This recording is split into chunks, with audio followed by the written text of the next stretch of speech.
A first-hand report of the story originally reported in the Montreal Mirror in 1964. A mother and father decided they needed a break. Not having much alone time in the almost a year since their young son Toby was born, they wanted to have a night out, dinner, maybe a movie, and the honeymoon suite at a local hotel to possibly give Toby a little brother or sister. They called their most trusted babysitter, who unfortunately was already engaged for the evening.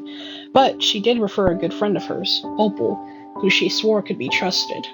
They spoke with the new babysitter and agreed to have her arrive no later than 6:30 so the parents could get an early start. As the parents got ready to paint the town red, Toby lay on the floor, gnawing on his teething ring in the den off to the back of the house. At shortly after 6:20, the father walked past the open doorway and saw an elderly woman sitting in the rocking chair facing the child, her back to the doorway.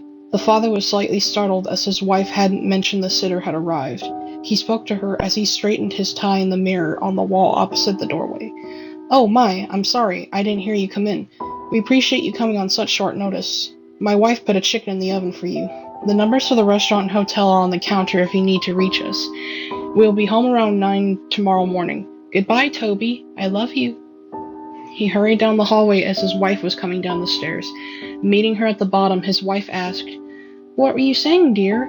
"Oh, nothing. I was just giving the sitter instructions. Now we should hurry so we can make our reservation on time," he replied, grabbing his coat as he unlocked the front door.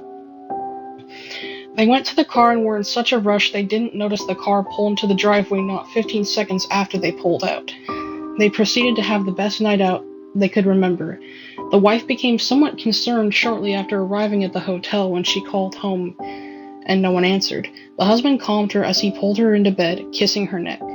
"Don't worry, dear. She's an older lady, and it's almost 10. She must have gone to bed after putting Toby down."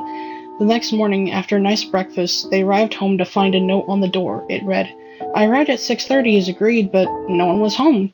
If you had made other plans, I would have appreciated if someone had called me. Opal." The husband gave his wife a confused look as she put a hand to her mouth and her face turned white. She threw open the front door, calling out for her son. There was no reply. In fact, there was no sound at all in the house, just the smell of some burned meat. She ran up the stairs as her husband raced to the back of the house. They found the kitchen filled with smoke. He turned off the stove and used pot holders to grab the smoldering pan of charred meat and dropped it into the sink.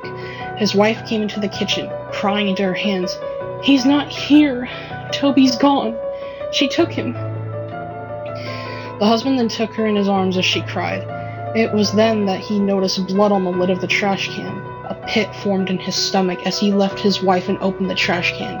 He exhaled as he realized that it was only the chicken his wife had made. It was then that his eyes shot wide open as his wife let out a fresh scream of horror. As he turned toward her, he caught sight of the melted remains of the teething ring on the bottom ring of the open oven.